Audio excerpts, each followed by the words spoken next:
ಮುರಳಿ ಅಂತ ಒಂದೇ MUR ಅಂತ ಫೋಟೋ ಬಂದಿರ್ತದೆ. ಅದರಿಂದ ಮುರಳಿ ಅದೇ ಐಟಿ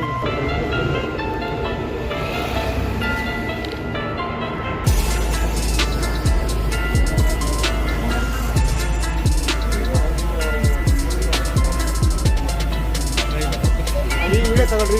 ಈಗ ಮಕ್ಕಳು ನೋಡ್ರಿ, ಆ ಮಕ್ಕಳು ನೋಡಿದ್ರು ಮಾನವೀಯತೆ ಇಲ್ಲ ಈ ಹಾಸ್ಪಿಟಲ್ ಅವ್ರಿಗೆ.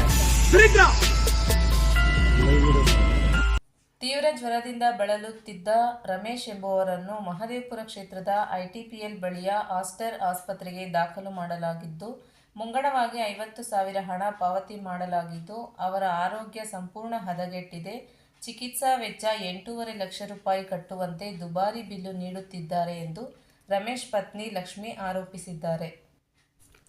ಈ ವೇಳೆ ದಲಿತ ಹಕ್ಕುಗಳ ರಾಜ್ಯ ಸಮಿತಿ ಸದಸ್ಯರಾದ ವೆಂಕಟರಾಜು ಮಾತನಾಡಿ, ರಮೇಶ್ ಮತ್ತು ಲಕ್ಷ್ಮಿ ದಂಪತಿಗಳು ಕಡು ಬಡವರಾಗಿರುತ್ತಾರೆ.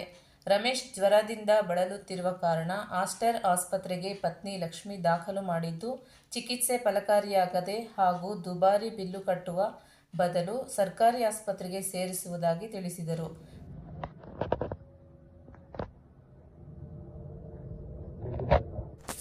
ಈ ಸಂದರ್ಭದಲ್ಲಿ ಕರುನಾಡು ಹಿತರಕ್ಷಣಾ ವೇದಿಕೆ ರಾಜ್ಯಾಧ್ಯಕ್ಷ ಜ್ಯೋತಿಕುಮಾರ್ ಆಚಾರ್, KRS ಪಕ್ಷದ ಹೂಡಿ ಪಿಳ್ಳಪ್ಪ, ಪಟ್ಟಂದೂರು ಮಂಜು, ಸ್ವಾಭಿಮಾನಿ ಚಿರಂಜೀವಿ, ಮುಖಂಡರಾದ ಸತ್ಯನಾರಾಯಣ, ಧನಂಜಯ, ಕನ್ನಮಂಗಲ ಗ್ರಾಮಸ್ಥರು, ಧರ್ಮಪತ್ನಿ ಲಕ್ಷ್ಮೀ ರಮೇಶ್ ಅವರ ಮಕ್ಕಳು ಭಾಗಿಯಾಗಿದ್ದರು.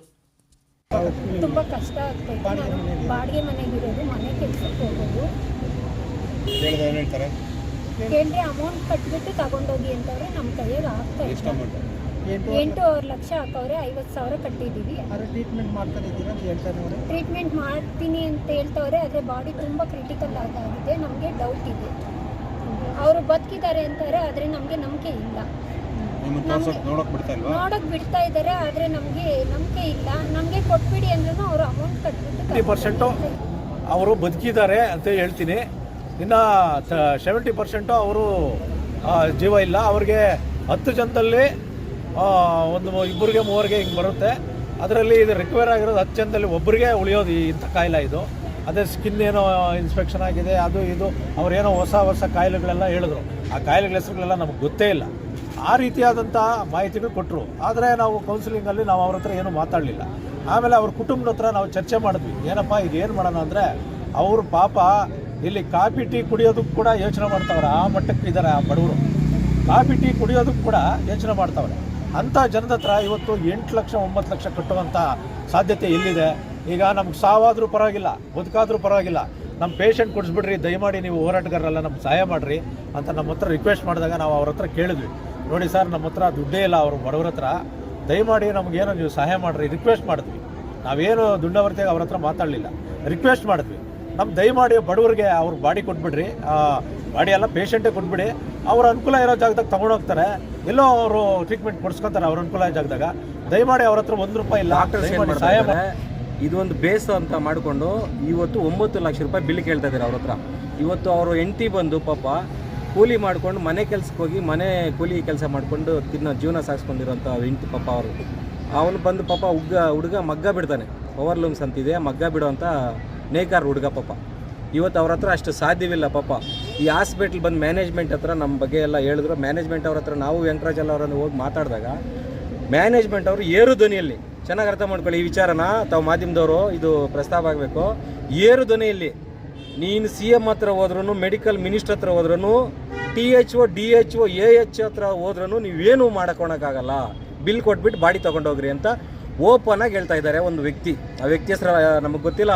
ಅಯ್ಯಪ್ಪ ಮೋಸ್ಟ್ಲಿ ಡಾಕ್ಟ್ರು ಅಲ್ಲ, ಅಯ್ಯಪ್ಪ ಏನೋ ಇಲ್ಲಿ ಮೇಂಟೆನೆನ್ಸ್ ಅಂತೆ, ಬಾಡಿಗಾರ್ಡ್ ಟೈಪ್ ಇದ್ದಾರೆ.